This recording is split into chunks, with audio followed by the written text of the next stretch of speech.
여러분 안녕하세요. 롱장입니다. 빙하. 여러분 오늘이 드디어 선거일이죠. 이제 투표를 꼭 하시면 좋겠습니다. 다시 말씀드리지만 제가 뭐 함부로 하라 마라 하는 건 아니고요. 그럴 순 없죠. 근데 하시면 참 좋겠다라고 말씀드리는 정도고요. 제가 최근에 영상을 좀 많이 올렸는데 그 안에서 앞으로 한국 사회가 어떻게 변하는지에 대해서 그 내용에 대해서 궁금해하시는 분들이 계셔가지고 추가로 영상을 만들기로 했습니다. 왜냐면 여러분 그 수능일 날 또는 수능 전날 공부해봤자 뭔가 확 바뀌는 건 아니잖아요.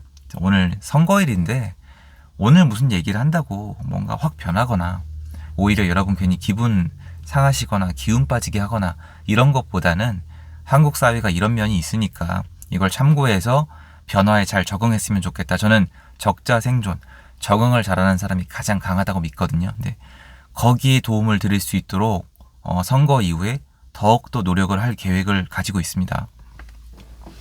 일단 한국 사회가 이제 앞으로 점점 더 이 방향인 것 같은데 한국이 얼마나 잘 살았었냐면은 좀 상대적으로 느끼겠지만 남녀가 있으면 결혼해서 남자가 직장을 다니면서 애들 2명 이상을 홀벌이로 키워낸 다음에 두 사람 노후 대배까지 했던 게 한국이에요. 그 당시엔 이런 얘기가 안 통하죠. 근데 여러분 지금 봐봐요. 지금 젊은 분들 지금 남녀가 결혼해서 일반적인 회사에서 남자 혼자 돈 벌어서 애들 둘을 키우고 노후 대비까지 한다? 이건 산수로 했을 때 답이 나오지 않거든요. 그래서 맞벌이로 가는 겁니다. 그 안에 제가 이제 활동하고 있는 부동산 영역에서 하는 역할은 뭐냐면 월세가 비싸냐 싸냐 이게 문제인데 월세가 계속 올라가고 있습니다. 월세가 어디까지 올라갈지는 지금 한국 역사의 데이터가 없어요. 진짜 미친 듯이 올라가고 있거든요.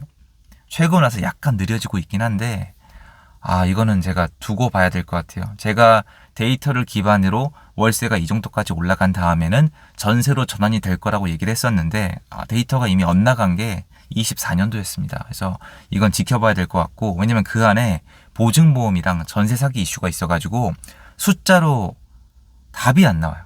사람들이 전세를 무서워한단 말이에요. 그리고 보증보험이 있으니까 무서워하는데 전세를 놔야 될 사람들은 많이 남아있는 도시는 그냥 임차인분들이 원하는 대로 가는 것 같아요. 그리고 요 부분이 이제 되게 저는 흥미로운데 일본 같은 경우에는 지금 30대, 40대 지금 보면은 당연히 혼자 사시는 분들이 많은데 저축을 안 해요. 제가 봤던 통계에는 20대 중에 40%인가? 엄청난 수치예요. 20대 40% 정도가 저축이 0원이에요. 30대는 30%인가 그래요. 이거 엄청난 숫자거든요. 그러니까 이번 달 돈 벌어서 이번 달 쓰는 거예요. 벌고 쓰고 벌고 쓰고 이게 약간 미국 스타일, 유럽 스타일이거든요. 근데 한국 사람들은 역사적으로 돈을 모아왔단 말이에요. 근데 지금은 그것도 아닌 거예요. 이렇게 가면 어떻게 되냐면 월세 내는 사람 따로, 월세 받는 사람 따로 부의 양극화가 더 벌어지거든요. 근데 한국도 아마 이쪽으로 갈 거예요. 왜 그러냐면 지금 젊은 분들이 좀 이것도 제가 조심해서 하는 얘기인데 희망이 없어요. 학생들이랑 많은 시간을 보내봤잖아요. 그러니까 못 사는 그러니까 절대 빈곤의 개념이 아니고 상대적으로 잘 살게 되는 방법이 계속 막히고 있어요. 예를 들어서 뭐 사법고시, 뭐 수능 대박, 아니면 대기업 취업 이거 점점 진짜 어려워지고 있거든요.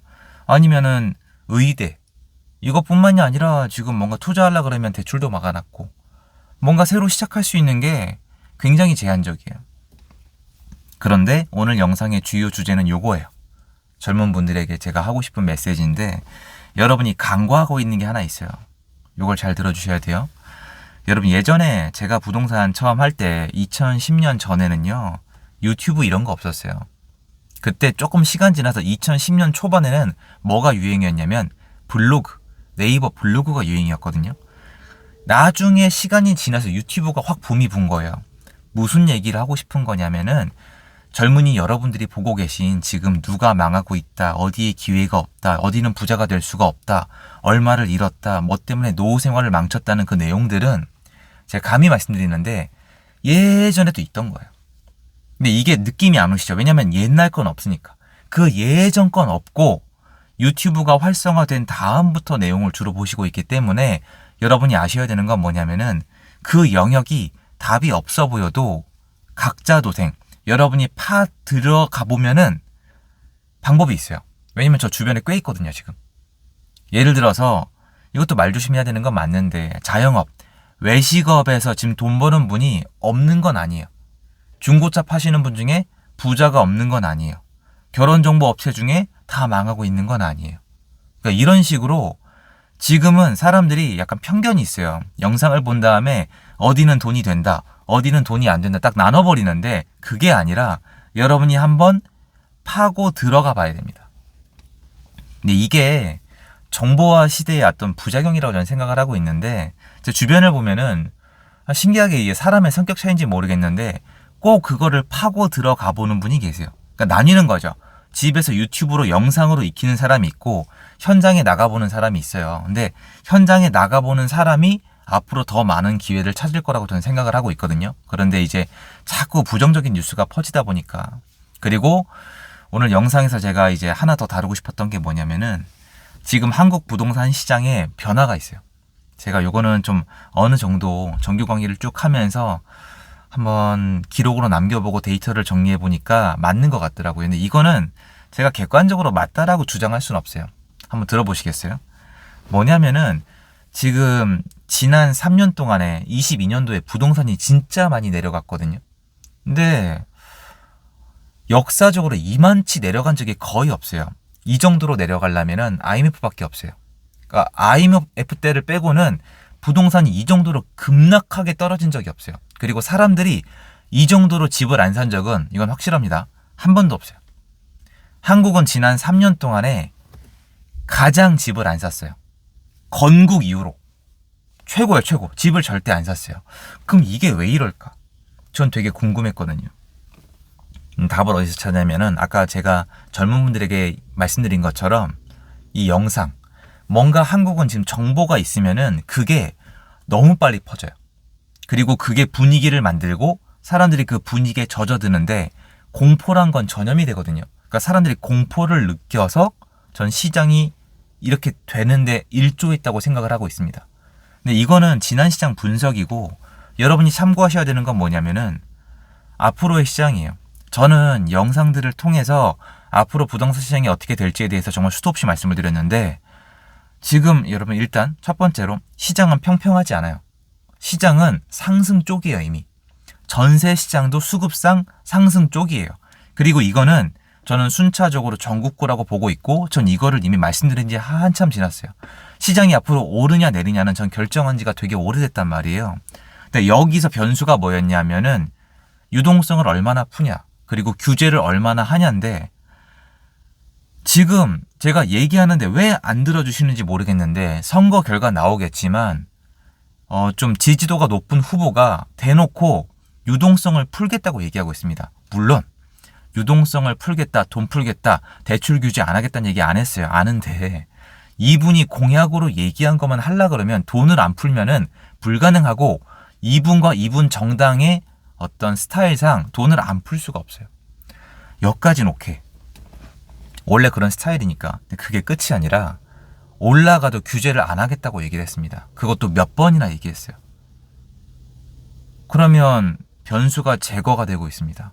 이제 남아있는 거는 부족한 신규 공급과 꼬여있는 전세 수급을 어떻게 해결하거나 어떻게 대응할 거냐. 대응 안 하면 폭등이에요. 그대로 두면 쭉 가면. 대응은 해야 돼요. 근데 이런 상황에서 하나를 더 하고 싶은 거예요. 지난 3년 동안 사람들이 미디어를 통해서 공포가 확산된 것처럼 공포는 지금 많은 분들이 뭐 건물주가 망했다, 누가 얼마를 날렸다 알아요. 조회수가 미친 듯이 나옵니다. 공포가 확산이 되죠. 그런데 이거는 반대급부도 있어요. 공포는 망할까봐 공포도 있지만 한국 사람들의 특성상 정말 이 공포가 찐이에요. 나만 돈 못 벌까봐. 남들은 버는데 나는 못 벌까봐. 남들은 가지는데 나는 못 가질까봐. 상대적 박탈감이 한국에서는 진짜 이거거든요. 이거 다시 올라가면요. 유튜브랑 요새 거의 공영방송사도 거의 유튜버거든요. 가만히 있을까요? 엄청날 거예요. 물론 화살을 엉뚱한 데로 또 돌리겠지만 엄청날 거예요. 그럼 그때 또 나오는 단어는 뭐예요? 벼락거지. 그리고 지난 이야기는 다 잊어버리는 거예요. 다 잊어버려요. 제가 이렇게 유튜브 영상을 만들어 오면서 정말 다양하고 굵직한 사건들이 있었지만 사람들은 금방 다 까먹어요. 그때는 막 세상 뒤집어질 것처럼 얘기하다가 다 까먹어요. 대선 끝나고 나면 끝난 거예요. 앞으로 다가올 시장을 준비하는 게 맞거든요. 그래서 저는 오늘 말씀드린 내용을 정리해 보면은 지금 앞으로 방향을 잘못 잡으면은 월세를 내고 살 수밖에 없는 사람이 될 수가 있어요. 여러분, 한국은 그런 곳이 아니었어요. 한국은 집을 사냐 마냐의 선택이 가능했던 국가예요. 외국은 진작이 아니었어요. 전세가 있었으니까. 근데 정말로 앞으로 이대로 가면은 10년 이내에 정말 대놓고 이 집안은 집을 살 수 있는 집안이다. 이 집안은 월세로 평생 살 집안이다가 정해질 거예요. 제가 저주하는 게 아니에요. 외국은 이렇게 돼 있잖아요. 선택을 정말 잘 해야 하고요. 그렇다고 기회가 없냐? 기회가 없는 것처럼 영상을 만들어야 조회수가 나오니까 그게 쏟아지는 건 맞지만 절대 아니에요. 어렵긴 하지만 들어가 보면은 분명히 있어요. 왜냐면 제 주변에서 보고 있으니까. 그리고 미디어가 이걸 가속화시키고 있기 때문에 여러분들은 내 행동은 현장에서, 하지만 내가 뭔가 현장에서 기회를 잡았을 때 이게 기회다라는 걸 미디어에서 떠들어대기 시작하면은 그때 물이 들어올 거예요. 요거까지 말씀을 드리고 싶고, 부동산은 제가 앞으로 차차 이제 계속 말씀드리면 되니까 그렇게 할게요. 선거를 꼭 했으면 좋겠습니다. 왜냐면 우리의 권리니까. 표가 없는 곳에 정치인들은 가지 않잖아요. 그거 말씀드리고 싶었고요. 응원하고요. 앞으로 제가 최선을 다해서 함께 하도록 하겠습니다. 여러분 좋은 하루 되시고요. 감사합니다.